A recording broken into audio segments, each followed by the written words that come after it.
ஜோதிட தரிசன நேயர்களுக்கு வணக்கம். ஆடி மாத கூழ் ஊற்றுவதனுடைய அறிவியல் பூர்வமான உண்மை என்னவென்றால், நமது முன்னோர்கள் இந்து மத சாஸ்திரங்களை அறிவியல் பூர்வமாக வைத்தார்கள்.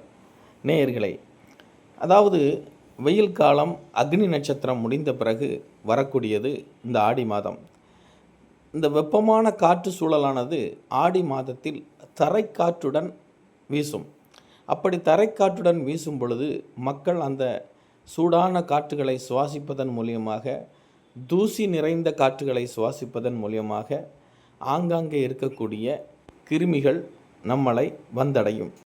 அண்டை மாநிலங்களான கர்நாடகா, கேரளா ஆகிய இடங்களிலிருந்து பெய்து வரக்கூடிய மழை, திடீர் வெள்ளப்பெருக்கு, இதன் காரணமாக நோய் தொற்றுக்கள் அதிகமாக பரவுவதால் எதிரே வரக்கூடிய குளிர்காலத்தை தாங்கும் விதமாகவும், கடந்து வந்த கோடை காலத்தை தாங்கும் விதமாகவும், நிகழ்ந்து வரும் காற்று காலத்தையும் தாக்குப்பிடிப்பதற்காக நம் முன்னோர்கள் உணவு வழக்கங்களை மாற்றி அமைப்பதற்காக கம்பங்கூழ், கேழ்வரகுக்கூழ், முருங்கைக்கீரை, மொச்சக்கொட்டை கருவாட்டு குழம்பு, இது மாதிரியான நம் உடம்புக்கு நோய் எதிர்ப்பு சக்தியை தாங்கக்கூடிய உணவு பதங்களை படைத்து கடவுளுக்கு வழிபட்டு உண்டு மகிழ்ந்தார்கள்.